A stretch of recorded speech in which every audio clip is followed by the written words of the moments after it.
le parking avant était quand même un peu dégradant. Et donc on voit bien cette volonté et cette place de la nature, quels que soient les lieux, pourtant des lieux de culture, des lieux d'architecture, et qui aujourd'hui font sens parce qu'il y a un environnement et il y a une nature.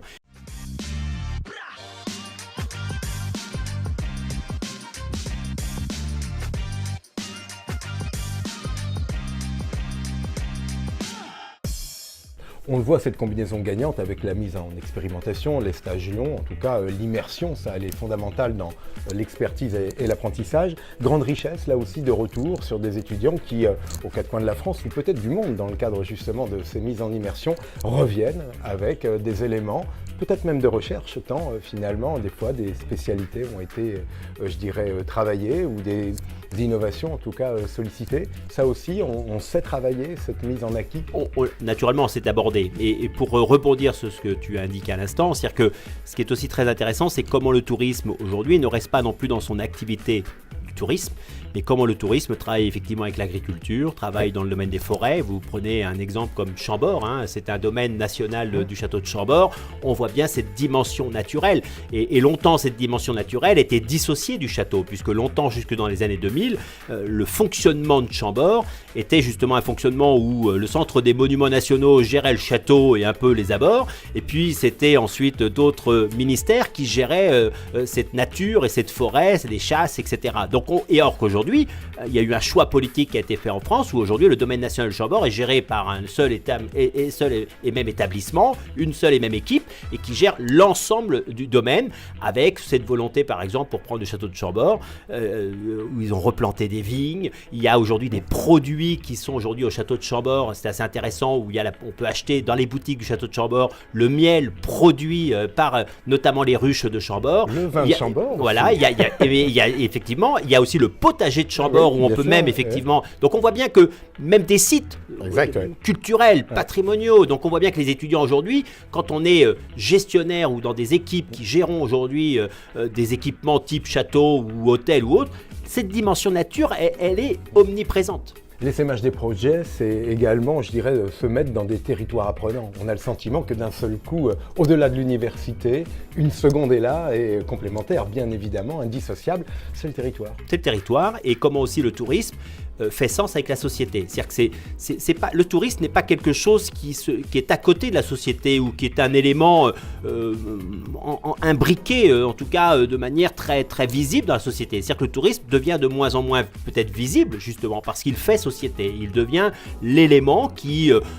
peut-être un peu nouveau, puisqu'on parlait de tourisme de masse, on parlait de différentes révolutions, notamment dans le développement du tourisme, où il y a au départ, effectivement, cette invention du tourisme. On est au XVIIe et XVIIIe siècle. On a ce deuxième temps du tourisme où on va développer effectivement ce tourisme de masse qui va devenir un tourisme dans les années 1920, 1980, jusque dans les années 80, donc les bronzés font du ski, etc. Donc on est là dans une accélération et dans cette massification touristique. Et puis on a observé dans les années 90 justement un tourisme de masse, mais qui avec le développement d'Internet dans les années 2000 devient plus individualisé, l'autonomisation des pratiques, on ne passe plus obligatoirement par des intermédiaires. Et aujourd'hui nous serions justement dans un quatrième temps où la nature est sans doute un élément majeur dans ce quatrième temps par rapport à la durabilité, où ce tourisme justement reste de masse. Je pense que, quoi qu'en disent un certain nombre de personnes qui pensent qu'il faut absolument réduire le tourisme ou arrêter le tourisme continuera de se développer. Sauf qu'on n'est plus effectivement comme dans cette dynamique de Fort Boyard, toujours plus haut, toujours plus fort.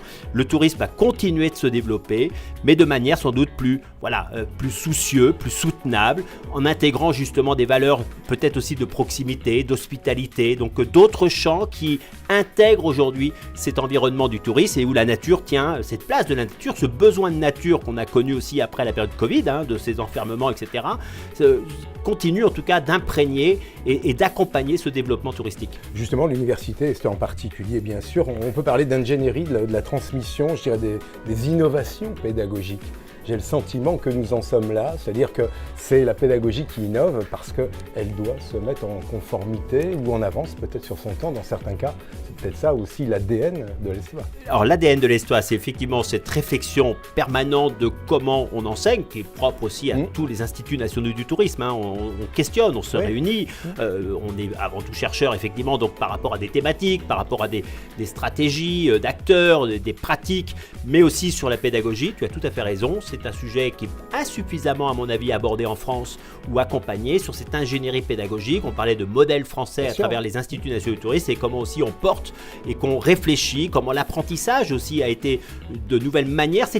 Avant d'être parfois source, parce que beaucoup effectivement abordent l'apprentissage sous des ressources un peu financières, etc. Bon, effectivement, il y a peut-être un accompagnement fort de l'État par rapport à l'apprentissage, mais c'est avant tout une pratique pédagogique, cet apprentissage. Ce va-et-vient entre l'université, la connaissance, la discussion, l'échange, la réflexion et l'opérationnel, le côté pratique et une forme de réalité aussi à travers le monde notamment économique, associatif, institutionnel, entreprise, etc. Donc ces pratiques pédagogiques sont essentielles et dans le domaine de la nature, on le voit, là j'étais avec des étudiants de Master 1, notamment une Master 2 au Mont-Saint-Michel, rencontre naturellement avec l'équipe du Mont-Saint-Michel pour essayer de connaître justement le développement du site, les stratégies, les fameux 3 millions de visiteurs et seuls 1 500 000 vont véritablement visiter l'abbaye et 1 million vont juste passer comme ça au Mont-Saint-Michel. Donc il y a des vrais questionnements justement sur la gestion des flux, on parle d'over-tourisme ou de sur-tourisme et qui concerne en fait compte que 3-4 moments forts dans l'année. Le reste du temps, il n'y a peut-être pas beaucoup de monde et assez de monde au Mont-Saint-Michel. Donc on voit bien aussi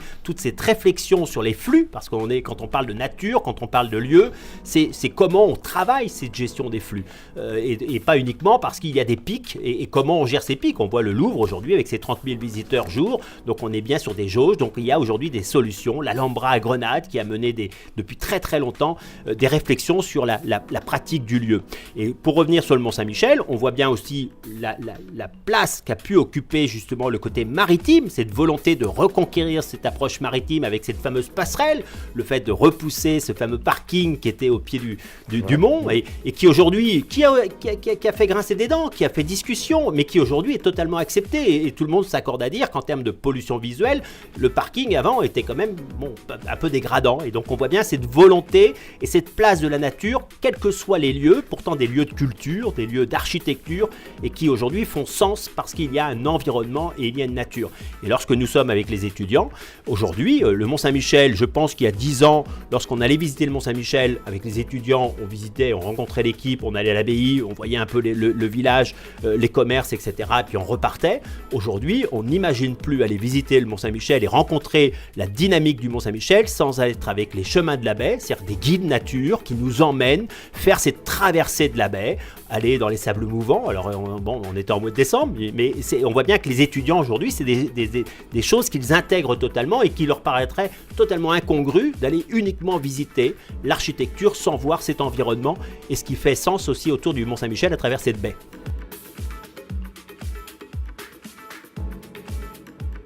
Justement, on parlait aussi d'innovation, en tout cas d'outils qui marchent bien, c'est les fresques du climat.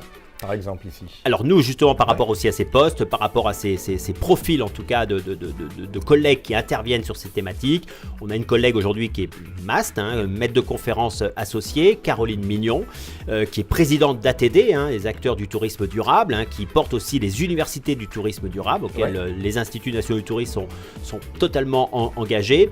Et avec Caroline Mignon, on distille justement au sein des formations cette thématique nature, environnement, transition et donc voilà l'approche écologique du tourisme. Ça passe notamment par des actions type certification, c'est-à-dire qu'on propose aujourd'hui à l'Histoire, au même titre que l'on a le TOEIC, notamment pour le niveau d'anglais. Ça parle à beaucoup de personnes, quand on veut certifier en tout cas un certain niveau d'anglais, on passe par le TOEIC.